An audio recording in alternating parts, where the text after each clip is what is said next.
वन्दे जगत्कारणं वन्दे पन्नगभूषणं मृगधरं वन्दे पशूनां पतिं वन्दे सूर्यशशाङ्कवहिनयनं वन्दे मुकुन्दप्रियं वन्दे भक्तजनाश्रयं च वरदं वन्दे शिवं शङ्करम् ॐ मृत्युञ्जयाय रुद्राय नीलकण्ठाय शम्भवे अमृतेशाय शर्वाय महादेवाय ते नमः।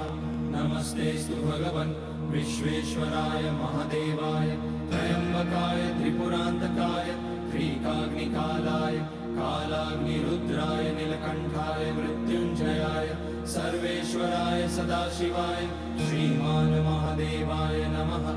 ॐ नमः शम्भवाय च मयोभवाय च नमः शङ्कराय च मयस्कराय च नमः शिवाय च शिवतराय च ॐ त्र्यम्बकं यजामहे सुगन्धिं पुष्टिवर्धनम् उर्वारुकमिव। धूपम दीपम समर्पयामि ऐसन प्रकार के संस्कृत श्लोक था आप लोग पूजा विधि करते बखत सुनली हवा, जेकर मतलब है भगवान के धूप और दीप समर्पित करे के। सबको एक नमस्ते और प्रणाम। ज्ञान विज्ञान कार्यक्रम में आप सब लोगन के शानदार स्वागत बाती। जी हाँ, आज हम भी बात करब जा अगरबत्ती के बारे में। वैदिक काल में अगरबत्ती के कौन भूमिका बाते, अगरबत्ती के वैज्ञानिक और सांस्कृतिक और धार्मिक महत्व कौन सी बातें, चिकित्सा आयुर्वेद पद्धति में अगरबत्ती के कौन महत्व बातें, और राम मंदिर में 108 मीटर होला लंबाई जन अगरबत्ती रहल ओकर वैज्ञानिक कारण का रहल, आज यही विषय पर हमनी बात करब जा। तो आज हमनी ज्ञान विज्ञान कार्यक्रम में फैलावब जा अगरबत्ती के सुगंध। सबसे पहले अगरबत्ती के उल्लेख वेद ग्रंथ में करल गल रहल, खासकर अथर्ववेद और ऋग्वेद में। मन भावन सुगंध और एगो औषधीय उपकरण बनाए खातिर धूप बत्ती और अगरबत्ती के प्रयोग करल चला। अथर्ववेद में गुगुल के कई गो फायदे के बारे में विस्तार के संगे बतावल गल बाती। गुगुल एगो ऐसन पदार्थ हवन जे कस के गर्मी निकले होला एगो पदार्थ बाते, और उ दौरान एगो गौची से निकले होला ओ गम रहेला। इमे कई गो प्रकार के एंटीसेप्टिक गुण बाते। इसे बनल अगरबत्ती के अगर जरा देबा त इसे हवा एकदम सफा हो जाला। अगरबत्ती या धूप बत्ती के जरावे से एगो ताजा सुगंध निकलेला जे हमनी के कपार के शांत करेला।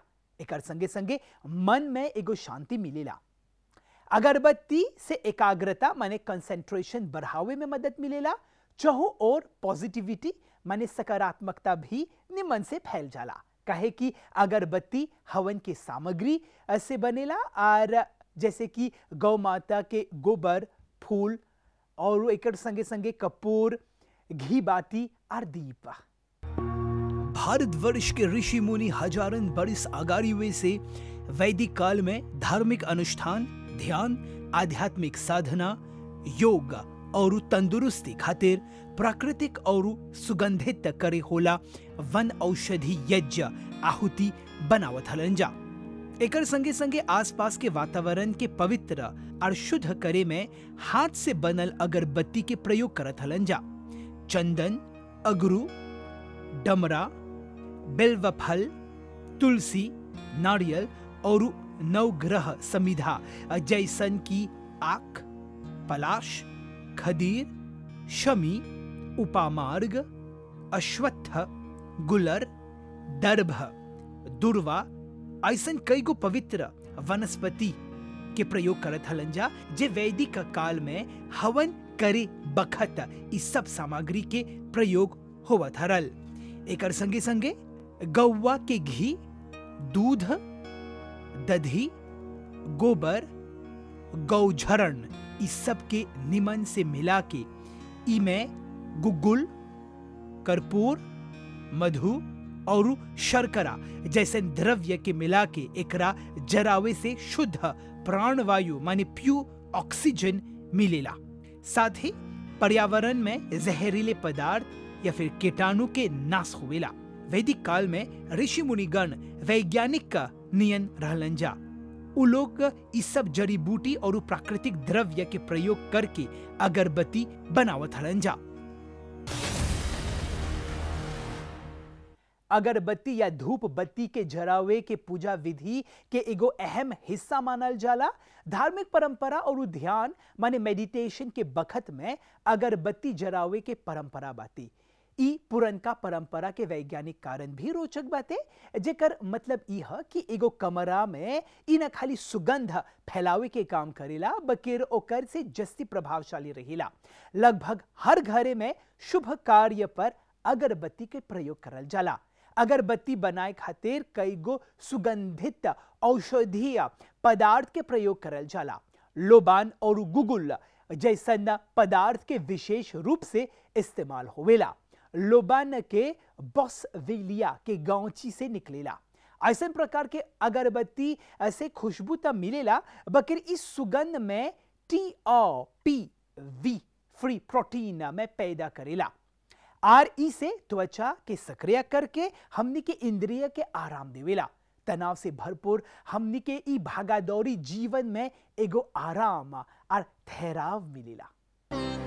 भारत में रोज के रोज हजारन टन के फूल प्रयोग करे के बाद फेंकल जाला, काहे कि भारत में ढेर गो मंदिर में मूर्ति पे सुंदर सुंदर फूल चढ़ावल जाला। अब यही चढ़ावल फूल के फिनों से एगो दूसर रूप में प्रयोग करल जाला, माने एकर से अगरबत्ती बनावल जाला। इसे फूल के जाया होवे से बच जाला। बकिर अगरबत्ती कैसे बनेला एकर पाछे एगो प्रक्रिया बाते। सबसे पहले मंदिर के बहरा ओकर भेरे में फूल बेचल जाला। भक्तगण फूल किन के मंदिर में प्रवेश करके मूर्ति पर चढ़ावे लंस। मंदिर के भेरे जो नदी बाते हौजा पड़ी, श्रद्धालु फूल के चढ़ा के बहावे लंस। ऐसन करते करते गंगा नदी में ढेर को फूल पानी में बह जाला। बकिर आर्सेनिक, लेड, कैडमियम जैसन रासायनिक पदार्थ और कीटनाशक भी नदी में बहेला। अतः इस सब चढ़ावल फूल के फिनों से बटोर के एकर कई गो कंटेनर में बांटल जाला। एकर बाद फूल के ई कंटेनर में से सब जो टूटल फूटल चीज बाते ओकरा निकालल जाला। बकिर अगरबत्ती बनाए खातिर फूल के खाली पंखुड़ी के चयन करल जाला और एकरा रंग के अनुसार दूसर कंटेनर में बांटल जाला। फूल के दूसर भाग के निकाल के कंपोस्टिंग खातिर रखल जाला। एकर बाद पंखुड़ी के सूखे खातिर एगो बड़का चादर पर रखल जाला। जब वो सूख जाला तब एगो दूसर पाउडर के संगे ओकरा मिलावल जाला। इमे पानी और खास तेल डाल के एगो पेस्ट बनावल जाला। ओकरा निमन से गूंथल जाला, जेमे वो एगो अच्छा टेक्सचर बन के तैयार हो जाए। एकर बाद ए टेक्सचर के हाथ से एगो बांस से लेपल जाला। बांस से अपन उंगली की मदद से वो टेक्सचर के रोलिंग होवेला। एकर बाद एकर सूखे के रखल जाला। तब ओकरा एगो दूसर तेल में डुबा के सूखे के रखल जाला। तब वो अगरबत्ती बन के तैयार हो जाला। एकर बाद ओकर पैकेजिंग करल जाला। अगरबत्ती का आयुर्वेद में बहुते महत्वपूर्ण जगह बाती। चिकित्सा में धूप के एगो तरीका के संगे प्रयोग करल जाला। अगरबत्ती बांस से बनावल जाला, जहां परी कई गो सुगंधित पदार्थ के संगे मिश्रित करल जाला, माने के एकरा मिलावजे करल जाला। ई सामग्री त सकेला अलग अलग होया, अब बकेर कबो कबो त अगरबत्ती में ऐसन प्रकार के इस्तेमाल करल जाला, ऐसन प्रकार के पदार्थ के इस्तेमाल करल जाला जेमें एगो गांची के रेजिन रहेला, लकड़ी के पाउडर, आवश्यक तेल और प्राकृतिक बाइंडर्स शामिल होवेला।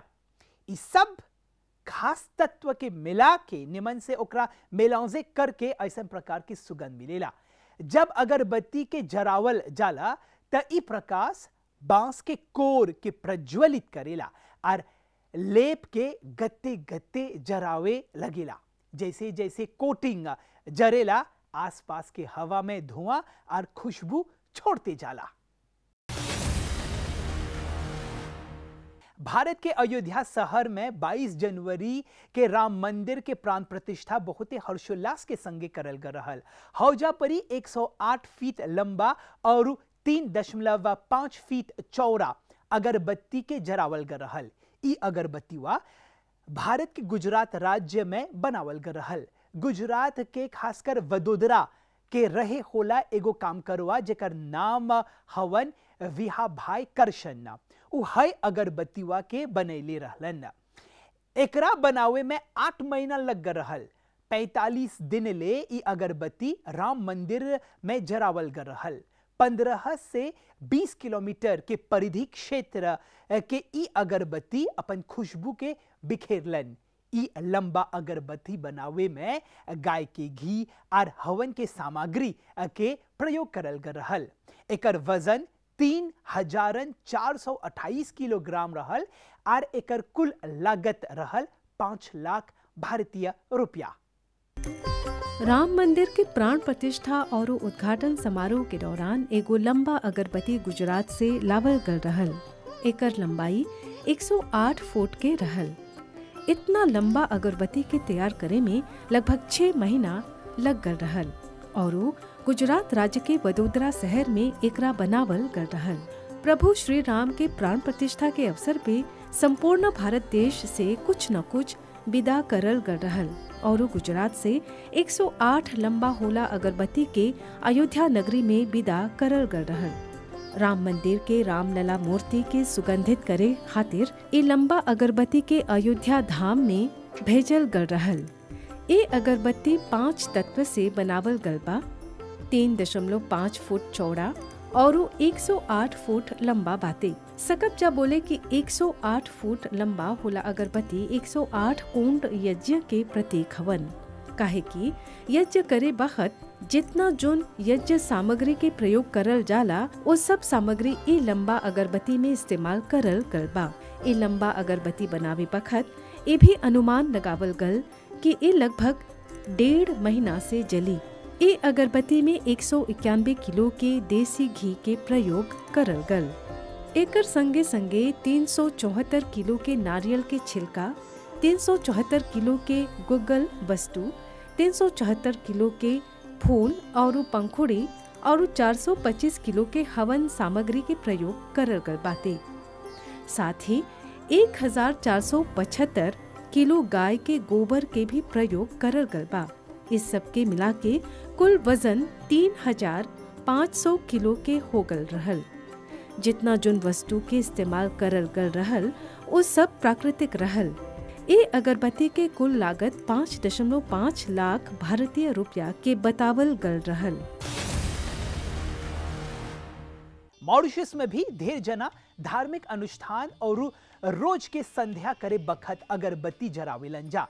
बकिर मंदिर में ई बात के निमन से निर्देश देवल गल बाते कि अगरबत्ती जरावे के बाद ओकरा बहरा रखे के चाहिए जेमे उतना धुआं भीतरे नहीं जाए।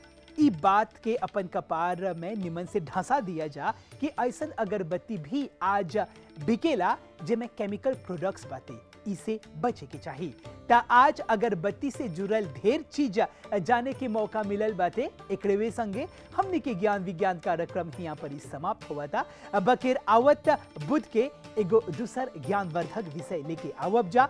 तबले अभ्युदय के बगल से सब कोई के नमस्ते और प्रणाम।